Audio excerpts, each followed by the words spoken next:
The Thread of Dreams. Told by TaleTrickle. In the quiet village of Thimblewood lived a gifted seamstress named Lena. At 17, she was known for her graceful hands and unmatched skill with a needle. She had long, golden-white hair that shimmered like sunlight and fell freely down her back. Her skin was fair as snow, and her eyes held the calm of moonlit skies. Though she had no family, Lena had carved out a life above the old tailor's shop, creating beautiful gowns and robes for villagers and nobility alike. But her heart held a secret dream to one day sew a gown worthy of a true princess.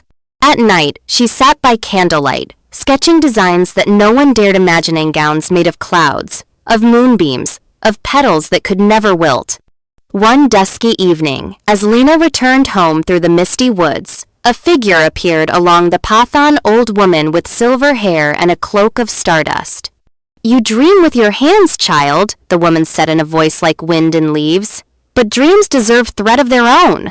She held out a spool of shimmering silver thread, glowing faintly like light on water. "Take it," she said. "But remember, sew only with truth and heart." Before Lena could ask who she was, the woman was gone, as though she had never been. In the nearby kingdom, preparations were underway for Princess Seraphina's coronation. But tragedy struck. The royal dressmaker had fallen gravely ill, and the ceremonial gown remained unfinished. Word spread across the land. Seamstresses and tailors flocked to the castle. Lena, heart-pounding, packed her sketches and the spool of silver thread, and joined them. The royal court sneered at the village girl with open hair and a threadbare cloak, but when Princess Seraphina laid eyes on Lena's designs, she smiled. "There's magic in these lines," the princess said. "Let her try." Lena was given a quiet chamber in the castle. There, under moonlight, she worked alone, stitching not just fabric, but hope, memory, and wonder into every seam. With the silver thread, she embroidered patterns that shimmered and shifted, clouds, waves, and starlight. By dawn, the gown was complete. The fabric flowed like water, danced like fire, and glowed like dawn. When Seraphina tried it on, she whispered, "It's as though you've sewn my soul." The court stood stunned. "Who taught you this craft?" the queen asked. "No one," Lena said gently. "I sew what I feel. I sew what I dream." Lena was invited to stay in the castle as royal dressmaker. Days turned into weeks, and the queen grew curious.